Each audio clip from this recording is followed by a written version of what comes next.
Gustavo, un gusto enorme hablar contigo y con todo tu equipo. El gusto es nuestro. Bueno, queremos hablar con vos, por lo que pasó ayer y por un montón de cosas, por supuesto, para saber cómo venimos y hacia dónde vamos.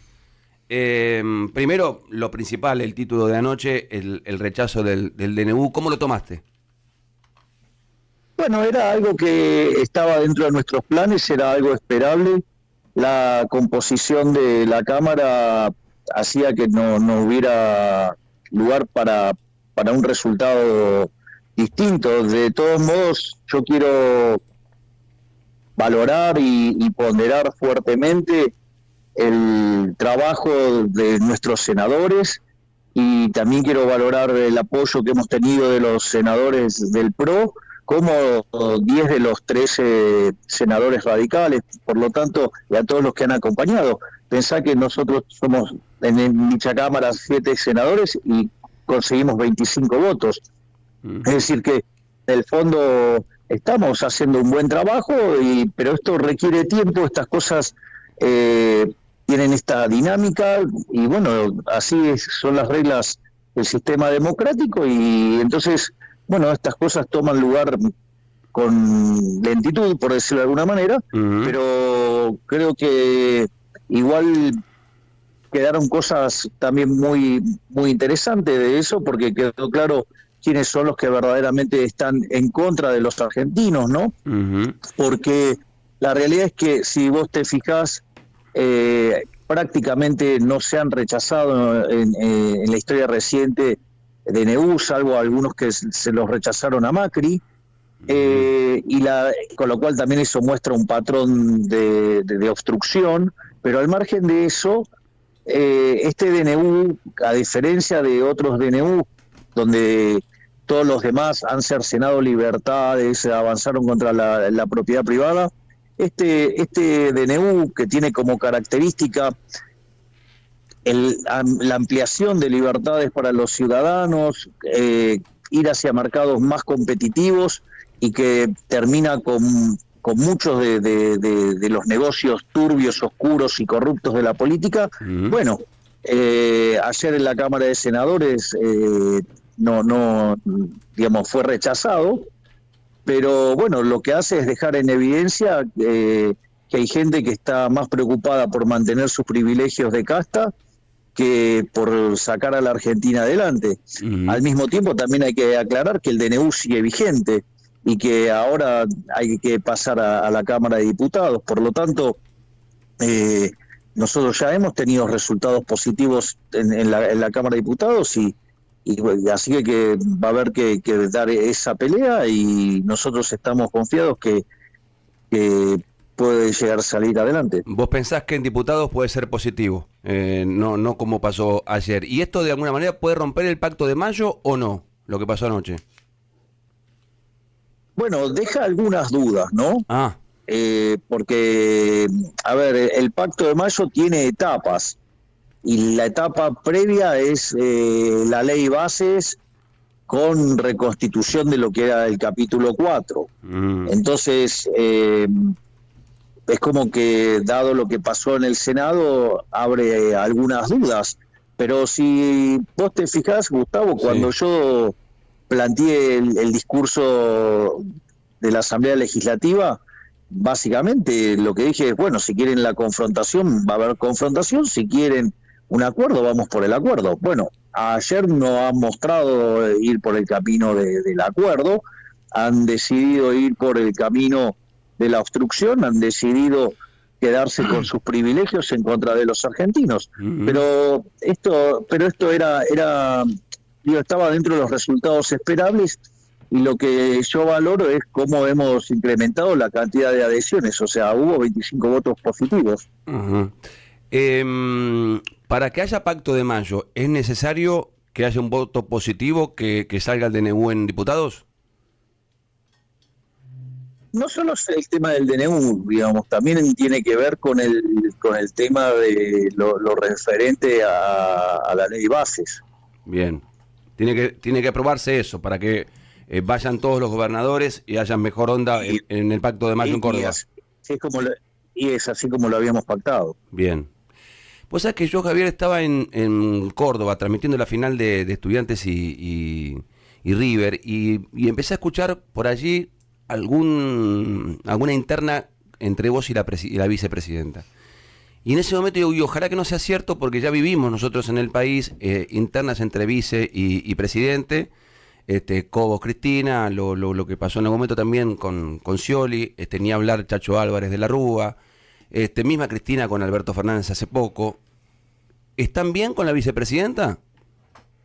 Absolutamente. De hecho, esto fue aclarado por ella ayer. Manuel Adorni en la conferencia de prensa ayer, donde a partir del comunicado hubo una interpretación maliciosa del mismo. O sea, el cañonazo fue a la casta, ¿no? A Victoria. Bien. Pero bueno, nada, hay medios que están muy interesados en romper y golpear contra el gobierno, muy especialmente el Grupo Clarín, digamos, que tiene una posición muy adversa y continuamente está operando, calumniando, injuriando, ensuciando, y bueno, entonces no me sorprende que desde ese lugar, digamos, siempre se haga la peor lectura de los hechos, porque bueno, nada, digamos, ellos también son parte de la casta y se ven afectados y están, obviamente, también están muy molestos por haber perdido pauta oficial. Porque la verdad que generaba preocupación en la sociedad, en el pueblo, porque si hay una ruptura o una pelea, hay discordia entre el presidente y la vice, uno espera por ahí una pelea con un opositor, con alguien que siempre fue un enemigo político, ¿no? Un contrincante, pero con la vicepresidenta eso no lo esperábamos. Así que hay buena onda, tiran todos para el mismo lado. Sí, es más, vos fíjate que estuvo también muy lindo el video que grabó ella. A mí me pareció, donde además ella también manifiesta que nosotros, digo, y deja claro esto, ¿no? Digo, nosotros siempre supimos que esta tarea no iba a ser fácil, y que esto no venimos haciéndolo hace 2 días, nosotros hace años que estamos dando esta pelea, así que te imaginarás que esto no, digamos, aparte por una situación donde vos sabés que hay una situación absolutamente desbalanceada en el Senado, entonces yo, digamos, en ese sentido, lo que pasa es que hay mucho de lo que se llama la falacia del nirvana. A ver. Comparan, digamos, cómo deberían ser las cosas en el paraíso. Entonces, claro, cuando vos comparás contra el paraíso, todo es una porquería. Y lo que no se tiene en cuenta es las restricciones que nosotros tenemos. Entonces, y muchas veces nos evalúan sin contemplar las restricciones que estamos enfrentando, y nosotros en ese sentido estamos tranquilos porque sabemos cómo funcionan este tipo de cosas y tratamos de hacer el mejor trabajo posible a la luz de estas restricciones, porque acá lo importante es que nosotros tenemos marcado un norte, entonces nosotros vamos a ir para ahí. Entonces, ¿qué es lo que significa esto? Bueno, me aparece un obstáculo y lo voy a pasar y voy a seguir avanzando hacia el objetivo que tenemos. Nosotros, nuestro eje central está en dotar de mayor libertad económica a los argentinos. Si vos contemplás los efectos en términos de libertad económica que implican el DNU y la ley bases, eso implicaba mejorar 90 puestos en términos de libertad económica, y en lugar de estar en un lugar de un país miserable como estamos hoy, convertirnos en un país como Alemania. Es más, ni siquiera ese es nuestro objetivo final, porque esto es solamente un cuarto de las reformas que ya tenemos diseñadas, sino que cuando nosotros completemos todo el programa de reformas, vamos a estar en línea en libertad económica, como el caso de Irlanda, que es un país que tiene un PBI per cápita 50% mayor al que tiene Estados Unidos. Bueno, nosotros estamos apuntando a eso, a parecernos a Irlanda, a parecernos a Suiza o a Nueva Zelanda, Australia, digamos, a países que le van muy bien. Nosotros queremos parecernos a esos países. ¿Y por qué te votan en contra, Javier? ¿Por qué crees? ¿Solo por casta, solo por beneficios personales, o porque lo que vos digas va a ir con pulgar para abajo? Mira, a ver, hay una forma de... Es decir, en Argentina el daño cultural que se ha hecho es enorme. Es decir, Argentina desde inicios del siglo XX empezó a abrazar paulatinamente dosis crecientes de socialismo, y eso ha hecho que de ser de los países más ricos del mundo hoy seamos 140. Ahora, la forma en la cual se fue introduciendo el socialismo en Argentina, ya sea mediante la educación, mediante los medios de comunicación, mediante la cultura, hace que hace una concepción de cómo funciona el mundo que lo único que hace es empobrecerte y en realidad se abrazan, y cuanto más caen en el fracaso, piden dosis crecientes de esa receta fracasada. Bueno, nosotros entendemos, por eso nosotros damos la batalla en el plano económico, en el plano político y en el plano cultural. Presidente, buen día. Soy Mariana Contartesi. ¿Qué tal, Mariana? Entre los senadores que han votado en contra, hoy todos los cañones apuntan a Martín Lustó. Y él dice que dentro del bloque radical, los que votaron a favor del DNU, o sea, negando el rechazo, en realidad recibieron presiones, pero que por lo bajo piensan lo mismo que él, que el DNU es inconstitucional. A ver, las cosas que pasen adentro de la Unión Cívica Radical es un problema de la Unión Cívica Radical. Si él cree que ha habido presiones, que las denuncie. Lo que pasa es que le debe resultar muy duro ser presidente de un partido, ir a una votación y ser el único que votó en esa línea, ¿no? Entonces es más fácil echarle la culpa a otros que reconocer el error en el que él está cayendo. Además, es falso que es inconstitucional el decreto. Es decir, que él cometa la falacia del cherry picking, eligiendo puntualmente algunos críticos del DNU, que en realidad no es que es inconstitucional, porque además justamente nosotros cuando tuvimos que elegir entre qué parte mandar por decreto y qué parte mandar a la ley, lo hicimos justamente respetando las características que tiene que respetar un DNU. Es decir, nosotros, por ejemplo, en el DNU no se meten cuestiones del Código Penal, no se meten cuestiones tributarias, no se meten básicamente tampoco cuestiones electorales. Ese tipo de cuestiones fueron a la ley de bases. Entonces, y el DNU básicamente lo que propone es devolverle libertades a los argentinos, que eso está dentro, o sea, es más acorde al espíritu de la Constitución. Sí. Esas mayores libertades lo que además procuran en términos de mercado es hacer estructuras de mercados más pro-competitivas y no pro-empresas. Esto es una diferencia sustancial y al mismo tiempo implica terminar con muchos robos de la política. Uh-huh. Pero bueno, como señaló ayer la ministra Bullrich, es decir, puede ser que el señor Lustó esté muy enojado porque dentro de las cosas que bajamos las 5 universidades y bueno, parece que ese grupo tiene negocios vinculados a las universidades. Uh-huh. Presidente, además del DNU que preguntaba Gustavo recién, la ley con el paquete fiscal, ¿tiene que estar aprobado antes de mayo para efectivamente que se selle el pacto de mayo que usted convocó? Y es una precondición para el pacto de mayo. Bien. O sea, no sale el pacto de si no, mayo, no hay pacto. A ver, pero el pacto de mayo tiene 10 puntos que son de carácter económico y la ley de bases está ligada a una reforma, en temas de economía, entonces es como que quedan ligados. Uh-huh. Entonces, difícilmente uno pueda pasar a determinar las bases de 10 políticas que van a ser la base de una Argentina próspera si no nos ponemos de acuerdo con el tema fiscal. Que independientemente de esto, yo lo voy a explicitar, lo voy a remarcar y lo voy a decir cuantas veces quiera. Bien. Presidente, a ver, acá hay cosas que no, dame un segundo, hay cosas que acá no son negociables de ninguna manera. A ver. ¿Cuáles? Por ejemplo, una cosa que no es negociable de ninguna manera es el déficit cero. Bien. Se terminó la Argentina del déficit fiscal, se terminó con la estafa del déficit fiscal.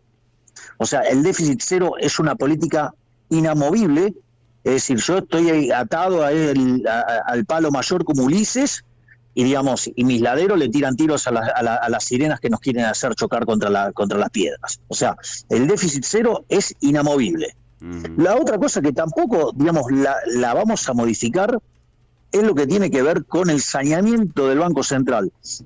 Nosotros, desde que estamos en la gestión, habiendo recibido reservas internacionales negativas por 11.500 millones de dólares en términos netos, nosotros llevamos comprado más de 10.000 millones de dólares. Por lo tanto, eso, digamos, está llevando también a la recomposición de las reservas, al tiempo que la base monetaria no se movió. Por lo tanto, la ecuación del Banco Central es muchísimo más sólida, y eso tiene como contrapartida que el dólar, que algunos pronosticaban, ¿se acuerdan? El que decía que era una cuenta simple. Sí, el señor Larret, digamos, inspirado en la cuentita que él solutó y que decía que daba 6.000, y había otros que, digamos, que andaban pululando por los canales de televisión, algunos más, hasta tienen banca de diputados ahora, diciendo que iba a ser de 10.000. ¿Dónde está el dólar? Hoy está 1.025, el blue, y 8.69. Bueno, pero les paso un dato. A ver. Acá hay algo interesante. Nosotros, días atrás, le metemos un martillazo a la tasa de interés, la bajamos 30 puntos. Sí. Eso, digo, en otro contexto hubiera generado un salto del dólar brutal. Total. Y nosotros seguimos comprando dólares. Es decir, porque si no caería más el dólar. Entonces lo que digo es, todo lo que tiene que ver con nuestro programa de estabilización de corto plazo, eso no se mueve de ninguna manera. Ahora, y nosotros trabajamos fuertemente para poder abrir el cepo. Digamos, según las estimaciones del fondo, podríamos a este ritmo hacerlo a mitad de año. A mitad de año se abre el cepo. Podría. Exacto, condicional. Condicional. Es decir, podría. El fondo señala que si nosotros seguimos trabajando a este ritmo, el saneamiento del Banco Central, es factible abrir el cepo a mitad de año. Presidente, uno de los cuestionamientos dentro de las tensiones sociales que hay, lo hacen los gremios, señalando que en los últimos días el ministro Caputo le puso tope y techo a las negociaciones paritarias, incluida, le doy un ejemplo, la de camioneros, que superaba el monto que la Casa Rosada está dispuesta a convalidar. Y se lo enlazo esto para preguntarle si esto es así, si le están poniendo techo a la paritaria, cómo recomponer el salario de todo un sector de los argentinos que hoy lo ha visto degradado entre todas las políticas para déficit cero que usted señalaba. No, digamos, el salario no se degrada por el déficit cero, todo lo contrario. Argentina, digo, justamente ha llegado a donde está por la política fiscal desquiciada que ha tenido. Argentina entró al siglo XX siendo el país más rico del mundo, y es 140, y en esos 123 años Argentina tuvo déficit en 113. Entonces, digamos, no es que a Argentina le va mal por tener, digamos, las cuentas en orden, no, le va mal por tener las cuentas fiscales en absoluto desorden, que eso termina en crisis de deudas, en crisis inflacionaria y en presiones fiscales desorbitantes. Por lo tanto, digamos, el déficit, digamos, no es una fuente de riqueza, es una fuente de destrucción de valor. Entonces, lo primero que tenemos que entender es que esa relación causal que pusiste es totalmente a la inversa. De hecho, lo que genera el déficit fiscal es castigar el ahorro. Cuando vos castigás el ahorro y tenés menos ahorro, tenés menos inversión. Cuando vos tenés menos inversión, tenés menos stock de capital per cápita. Por ende, la productividad de los trabajadores es menor y por ende los salarios reales son menores. De hecho, esto es tan así que Argentina, durante la década del 90, tenía un salario promedio de $1.800, que puesto en moneda de hoy serían $3.000, es decir, que el salario promedio de los argentinos, si no hubiéramos hecho nada, si nos hubiéramos mantenido igual que la década del 90, no estoy diciendo ninguna mejora, solamente mantenernos, Hoy el salario promedio de los argentinos sería de 3 millones de pesos. Como consecuencia de 20 años de populismo salvaje, hoy el salario promedio, ¿sí? Digamos, con el Estado presente, que el déficit fiscal genera riqueza, que se puede imprimir riqueza emitiendo billetes, ¿sí? El salario promedio en Argentina es menos de, $600, o sea, pero te lo redondeo en 600 y en ese caso habríamos perdido el 80% de nuestros ingresos, es decir, que esa política del déficit no generó más riqueza, lo que generó fue todo lo contrario. Por lo tanto, digamos, o sea, por eso, digamos, es innegociable el déficit cero. ¿Y ordenan techo a la paritaria, presidente? ¿Ponen un techo a la paritaria como están denunciando los gremios? Negocian por encima de un monto y no se lo homologan, no se lo aprueban. Bueno, digamos, yo no estoy al tanto, digamos, de cómo está esa negociación, y tendría que preguntarlo, o sea, se imaginará que me ocupo de un montón de temas, de un montón de ministerios, entonces, digamos, algunos detalles de un caso puntual tendría que estar preguntándolo. Carlos Burgueño. Presidente, me quiero detener en algunos capítulos. ¿Qué tal, Carlos? ¿Qué tal, Javier? Me quiero detener en algunos capítulos de la ley Ómnibus, de la ley Bases, en su nueva versión. Primero, me detengo en ganancias. Pero antes una pregunta general. ¿Esa ley, en todos los capítulos, ustedes están dispuestos a negociarlo o es así como está, se tiene que aprobar así o si no se cae? Tiene un formato que se está negociando, o sea, yo diría, dejemos que las cosas corran, o sea, todavía es algo que está en la discusión, o sea, me parece que corresponde a otra etapa de la discusión y se está trabajando sobre eso, y hasta que no esté la versión definitiva, digo, porque hay un montón de otras cosas que discutir en el medio, en especial lo que hay que tener en cuenta es que cualquier punto que se llegue, tiene que estar convalidado por el Ministerio de Economía, donde siempre la restricción es que tiene que haber déficit cero. Entonces vamos es muy preliminar, o sea, es una discusión, digamos, por el momento planteada así, está en abstracto, Carlos. Vamos a algunas cuestiones, creo yo la más polémica para la gente de la ley, que es el tema del impuesto a las ganancias. Sobre todo el nuevo mínimo no imponible. Carlos, sí. Está en discusión, porque hay provincias que lo quieren, hay provincias que no lo quieren. Las provincias tienen un problema de un déficit fiscal de 1 punto del PBI, como consecuencia de la política que se avaló durante el último tramo del gobierno anterior. Entonces, lo que te estoy diciendo está bajo discusión, digamos, son temas que están bajo discusión. O sea, de vuelta... Entiendo entonces que en abstracto. Claro, entiendo entonces que el texto que se conoció ayer se puede modificar. En ese capítulo. Exactamente, se está trabajando. Hay una primera aproximación y a partir de ahí, Dios, se empieza a trabajar, porque de vuelta no es lo mismo la situación de las provincias del norte que las provincias del sur. Entonces, en ese contexto, vos hay un tema, digamos, que tienen que hasta resolver las propias provincias. Entonces, no es, por eso te estoy diciendo, son cosas que se están discutiendo, pero digo, no tenés la versión final. Lo único que sí tiene que quedar claro es que siempre la regla es el déficit cero. Perfecto. Voy a otro punto de la misma ley, que es el de las privatizaciones. Otra vez, discutir en abstracto, Carlos, dale. Otra vez discutir en abstracto. ¿Sabés que te estoy diciendo que está como parte de la discusión y me volvés a preguntar sobre algo que te estoy diciendo que se está negociando? O sea, el texto que se conoció ayer no es el definitivo. Es exactamente lo que estoy diciendo, lo dije 3 veces.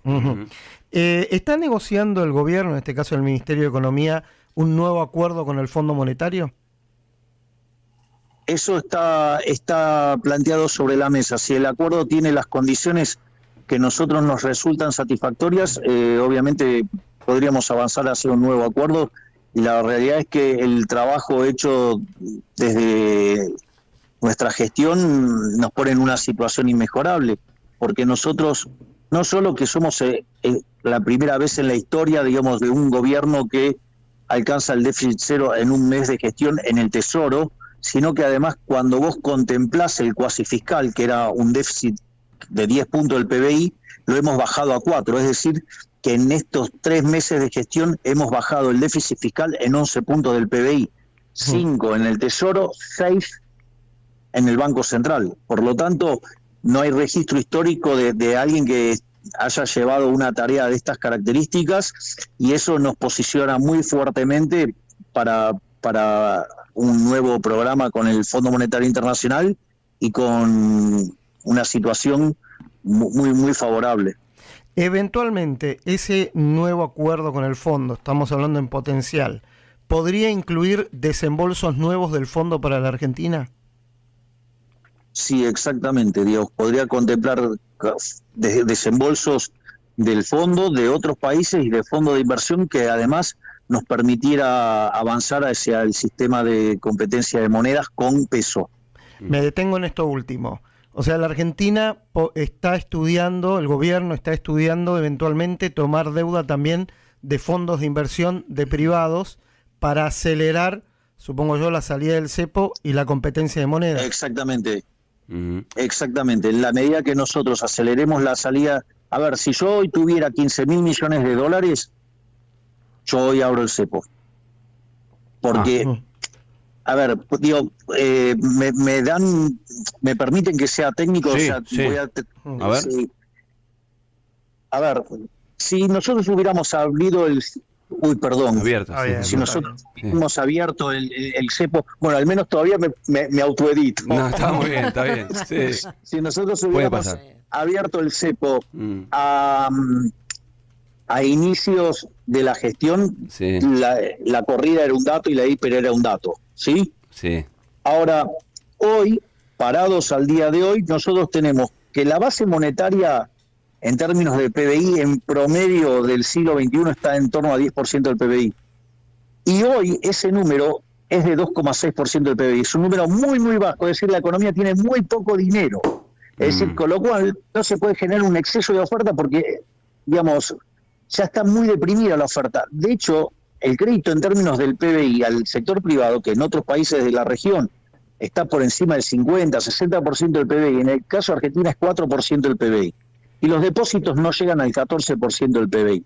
Es decir, que cuando uno lo mira en estos términos, pareciera que no hay motivos para pensar que hubiera chances de corrida. Por eso hay algunos analistas que consideran que, habiéndose comprimido la brecha, porque en realidad para computar bien la brecha hay que contemplar el tipo de cambio que informa el Banco Central, que es cerca de 900, y le tenés que cargar el impuesto país. Si quieren, esperen que les hago la cuenta ahora, esperen.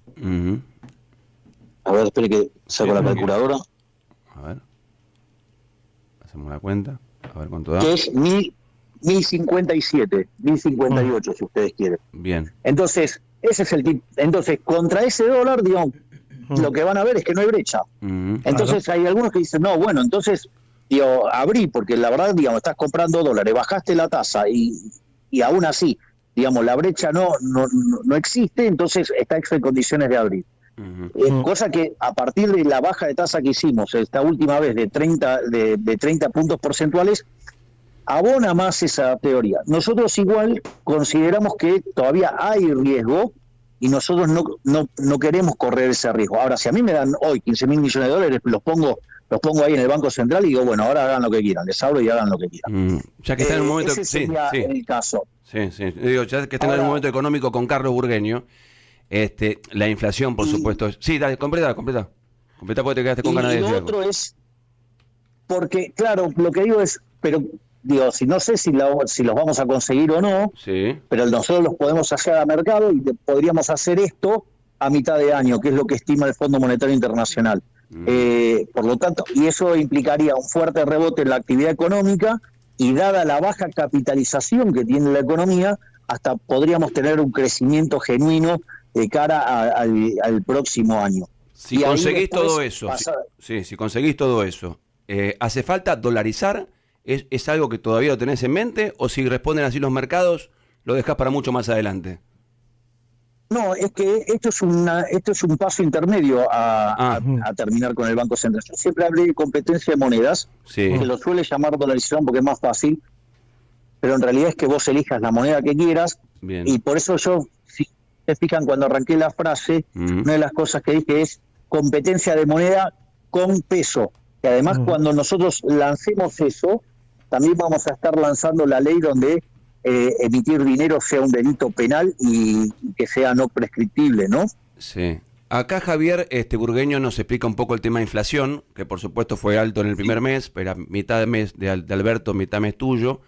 Después lo que pasó en enero, el 20, después va bajando, va descendiendo, pero puede haber un rebote en el que viene. ¿Considerás que eso puede suceder? ¿Y cuándo crees que vamos a tener por abajo de un dígito o un dígito? Lo voy a contextualizar. A ver. Para que entendamos qué es lo que nos está pasando. Nosotros cuando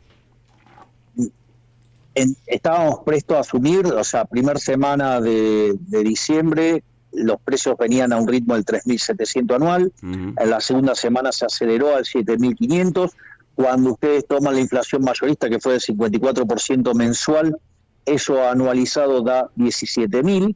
Ese era el contexto en el cual nosotros recibimos. A pesar, digamos, de esa dinámica explosiva, haber pisado, digamos, totalmente la emisión monetaria, eso lo que hizo fue que el primer mes terminara en 25, después 20, este último mes fue 13.2. Ahora, este número de 13.2 tiene 4.2 de arrastre estadístico, eso está hecho en un trabajo que hizo Ramiro Castiñeira. Sí. Y al mismo tiempo tenés el impacto de tarifas y el de prepagas, que es de una vez para siempre, por decirlo de alguna manera, es 1.8, o sea, esos son 6 puntos. Quiere decir que si vos limpiás de esos efectos, la inflación del mes de febrero viajó al 7,2%. Es decir, estuvo en un dígito. De hecho, fíjate que cuando vos mirás el trabajo que hace el hijo de Cavallo, también está en un dígito. Y cuando vos empezás a mirar la núcleo de lo que estuvo publicando hace poco Orlando Ferreres, también está en un dígito. Nosotros igual sabemos que marzo es un mes muy, muy, muy complicado, que tiene una estacionalidad, pero muy complicada, pero también les quiero señalar que hay muchos diciendo, bueno, pero pegó un salto en la primera semana de marzo los precios. Les cuento que eso pasa todas las primeras semanas de mes, y que la inflación que hubo en la primera semana de marzo es menor que la que hubo en febrero y menor que la que hubo en enero. Entonces, me parece que hay que ponerlo en términos relativos, y en ese sentido nosotros somos optimistas de que sabemos que marzo es un mes extremadamente complicado, pero que cada vez estamos más cerca de lograr estar en un dígito, porque de hecho, ya les digo, si hubiéramos limpiado estos efectos, hubiéramos estado en un dígito. Y hay otro tema más que fue lo que habló el ministro de Economía con los distintos miembros de la cadena de bienes, y es que el tema de las promociones, porque eso no permite capturar la verdadera caída de los precios, porque eso no lo puede medir el INDEC, porque el INDEC solamente toma los precios unitarios y no puede estar haciendo el cómputo de la fijación no lineal de precios, porque además cada consumidor tiene su propio precio en función de lo que elige. Entonces, hubo un acuerdo para reexpresar esos términos, y en ese sentido, si uno limpia ese efecto, ya hubiéramos estado en un dígito este último mes, aún con todos los efectos del arrastre estadístico, suba de tarifas y suba de prepagas. Por lo tanto, digamos, vamos en el camino correcto. Bueno, ya que hablamos de inflación, y vos sos un hombre muy activo en redes, apareció Alberto Fernández, criticando un poco el índice de inflación, que está alto, y el otro día también Pablo Moyano criticando la Baña, al INDEC, como que los datos son falsos.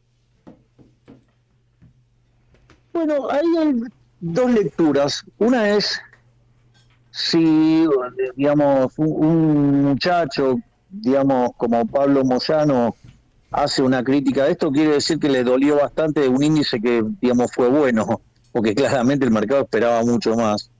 La verdad que el trabajo de Marcos Labaña es impecable.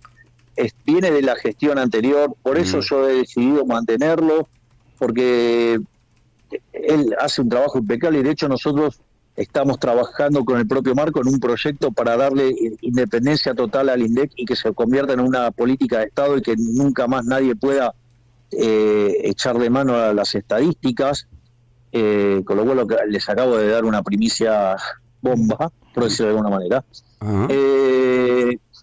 Y eso se puede hacer porque justamente Marco es un técnico impecable, de una honestidad absoluta, entonces además de ser un gran profesional y un gran ser humano, ¿no? Así es que en ese sentido, la verdad que lo del chico Moyano es bastante triste, por decirlo de alguna manera. Y respecto de lo que ha dicho el presidente Alberto Fernández, o sea, la verdad es que cuando uno mira cómo fue evolucionando la inflación, digamos, él ha llevado la inflación a niveles estratosféricos, así que ha dejado más de 250, casi 250% de inflación plantado, digamos, con las cosas todas en un descalabro enorme. Me dejó déficit gemelos por 17 puntos del PBI, para que más o menos se den una idea. Cuando los déficits gemelos están en 4 es una alerta amarilla, en 8 es piña segura y 17 es una crisis colosal, donde se combinaban elementos de lo peor del Rodrigazo en términos de sobrante monetario, lo peor de la hiperinflación de Alfonsín en materia de desequilibrio dentro del Banco Central e indicadores sociales peores que lo del 2001. Entonces la verdad que es bastante pobre, pero bueno, no es la materia del expresidente, su materia es el derecho que se suponía que además sabía y que al momento, digamos, de hacer algunas cosas mostró que no era idóneo ni siquiera en su materia. Así que lo que él pueda decir en economía es bastante... deja mucho que desear, por decirlo de alguna manera elegante. Vamos con las últimas. Sí, presidente, el tema jubilación, que dentro de esta nueva ley están enviando una propuesta para recomponer lo que es el haber jubilatorio. ¿Se va a recomponer el haber de los jubilados o esta también va a ser materia de revisión dentro del debate o de negociación? Puede ser que cambie la fórmula. Nosotros en la primera ley bases, en el capítulo 4, había una propuesta, después en realidad empezaron a hacer cosas con el capítulo 4 que se convirtió en una orgía fiscal y por lo motivo por el cual nosotros tuvimos que bajar ese capítulo. Nosotros tenemos previsto, digamos, la recomposición porque con la vieja fórmula este año los jubilados estarían perdiendo 2 puntos del PBI y, digamos, y con la recomposición que nosotros planeamos permite recuperarles 1,5 puntos. Entonces, no es que nosotros no hemos considerado el caso de los jubilados. Y después hay otro tema más que me parece que hay que tenerlo en cuenta, porque si nosotros avanzamos hacia un régimen de competencia de monedas, miremos las jubilaciones en dólares. El gobierno anterior se fue con una jubilación de $80 y nosotros, la jubilación mínima más el bono, da un equivalente de $200, es decir, la subimos en dólares un 150%. ¿Cuál va a ser el mes? Se lo pregunto porque en la expectativa de la economía, de la gente en general, está previendo que pueden venir meses más duros y usted lo ha dicho en reiteradas ocasiones. ¿Abril o mayo es el mes más duro para la economía que se viene? Estamos transitando el mes más duro. Marzo. Sí, marzo y parte de abril, digamos, pero estamos transitando esto, pero les voy a dejar algunos mensajes alentadores. A ver. Hoy digamos, una encuesta con cerca de 6.000 casos presenciales estamos hablando, ¿no? O sea, estamos hablando de algo serio. El 70% de los argentinos reconoce que están peor. Eso es cierto. Ahora, cuando uno mira las expectativas de acá a los próximos meses, o sea, si vamos a estar mejor, nosotros cuando asumimos estábamos, el 20% de los argentinos creían que íbamos a estar mejor. En enero ese número saltó a 30, en febrero cerró en 42, con febrero cerrado, y después del discurso que di en la Asamblea Legislativa, ese número trepó a 47%. Es decir, la gente está viendo la luz al final del camino, está viendo la salida, la gente está viendo la salida. No solo eso, sino que además el 70% de los argentinos está absolutamente convencido que vamos a derrotar la inflación. Hay 50 puntos porcentuales que creen que lo vamos a hacer en el primer año y 20 que lo vamos a hacer en el segundo año. Por lo tanto, las expectativas son muy buenas y de hecho mis niveles de imagen están, sí, en los mismos niveles de cuando iniciamos el gobierno. Por lo tanto, lo que es cierto, la gente tiene claro que estamos pasando un momento muy duro, pero empieza a ver la salida, empieza a ver medidas que muestran que hay luz al final del camino. Entonces, por lo tanto, evidentemente, esto es un elemento central, porque eso quiere decir que además la gente tiene ganas de salir, y eso es un motor maravilloso. Presidente, de aquellos que le auguran que tal vez usted no pueda terminar su gobierno, y cito a Juan Grabois, que por redes puso: yo te avisé, Javier Milei, te van a usar de carnicero, te van a voltear y te van a tirar a la parrilla cuando hayan incendiado el país. ¿Qué le responde? Pero también decían que no iba a aguantar 15 días, que no iba a aguantar un mes. Ya llevamos 3 meses. Javier, dos últimas. Es decir, parece que no me conoce. Un gladiador no se rinde nunca. Dos últimas por mi lado. Se tomó el gobierno esta semana una medida que creo yo tuvo cierto apoyo popular, que es esta flexibilización para importar productos, ¿no?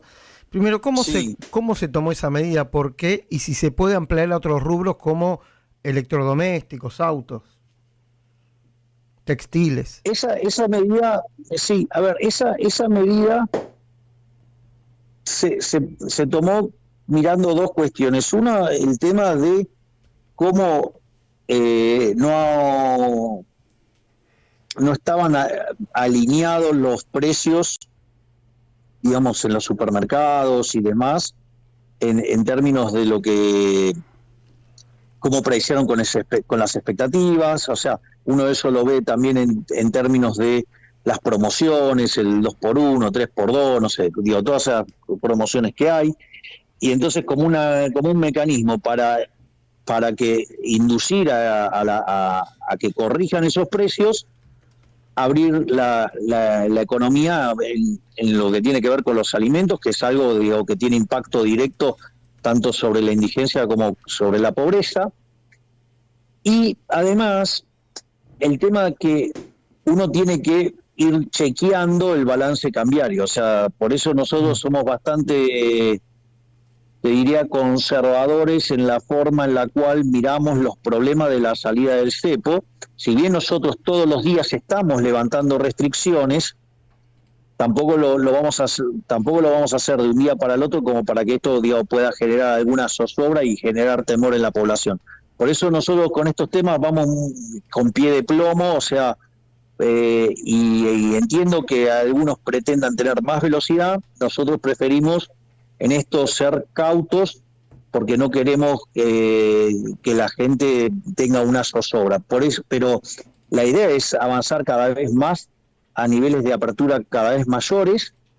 El tema es los tiempos, y nosotros en eso estamos siendo prudentes, pero hasta que nosotros no tengamos absolutamente limpio el balance del Banco Central, es muy difícil en avanzar hacia una apertura plena, porque eso te puede generar alguna zozobra monetaria que después se manifieste en términos de inflación, y nosotros, nuestro compromiso en destruir la inflación es innegociable. Uh-huh. Es decir, la lucha contra la inflación tiene el mismo nivel de importancia que el déficit cero. O sea, son cosas que no se negocian bajo ningún punto de vista.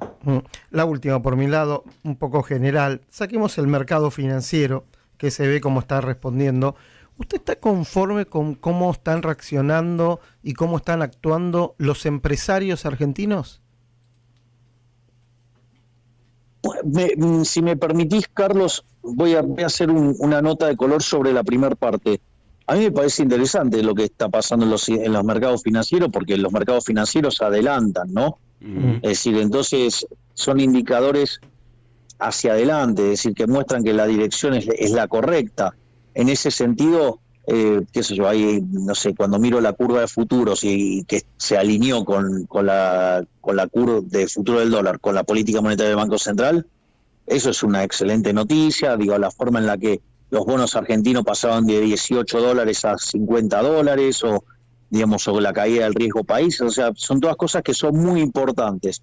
Ahora, en cuanto a lo que tiene que ver en el sector real, que es lo que vos estás manifestando, digamos, el accionar de los empresarios, bueno, hay que ver, si no la ven y no quieren, digamos, o sea, corregir los precios, bueno, digamos, en la medida que nosotros podamos ir abriendo el cepo, también vamos a dar más competitividad y eso también va a ir corrigiendo la situación.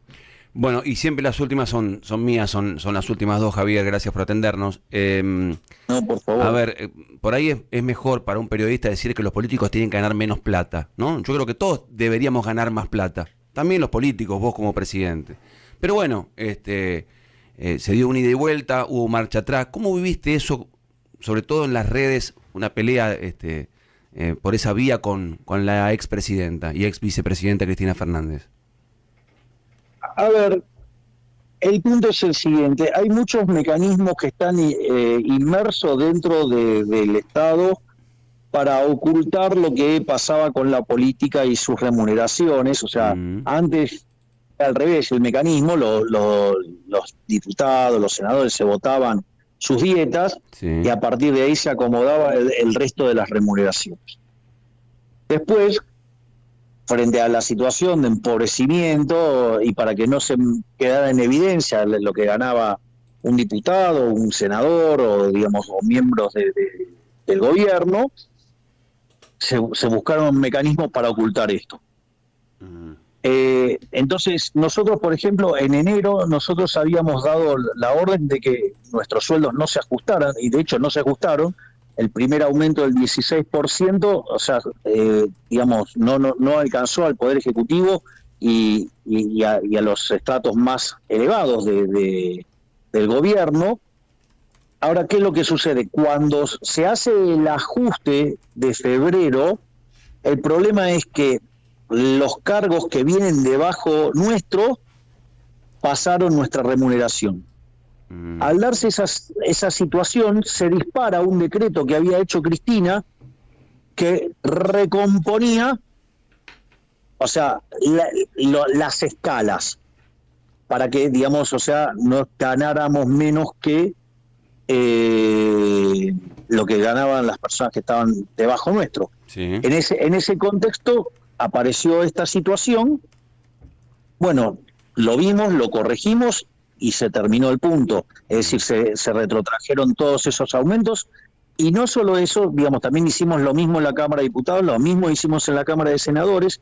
Lo más interesante es que en todo este debate, digamos, cuando la señora Cristina Fernández de Kirchner se pone tan activa en términos de los jubilados y demás, yo le propuse que ella cediera sus jubilaciones de privilegios por 14,5 millones de pesos mensuales que recibe, y que, dado su dolor por los jubilados de la mínima, pasar a cobrar la mínima. Bueno, ahí se terminó el debate, no discutió más, no habló más, no salió más el tema. Y lo último, vos habrás sacado generoso con la ajena, con la propia no, y yo tengo, y yo acá sí tengo, digamos, la altura, digamos, moral para discutirlo, porque yo viví cediendo mi dieta durante todo mi trayecto como diputado nacional. Vos hablás acá en Radio La Red y rápidamente toman la transmisión A24 América, e imagino que te está mirando mucha gente en Rosario. ¿Qué le decimos a los rosarinos en estos momentos? ¿Qué mensaje le querés dar? Bueno, que nosotros estamos dándole un apoyo muy, muy fuerte al gobernador Puyaro. Nosotros, la provincia de Santa Fe es la tercera provincia con mayor cantidad de fuerzas federales. Además, enviamos 450 agentes adicionales. entre lo que es Gendarmería, Policía de Seguridad Aeroportuaria, Prefectura Naval Argentina, la Policía Federal y el sistema penitenciario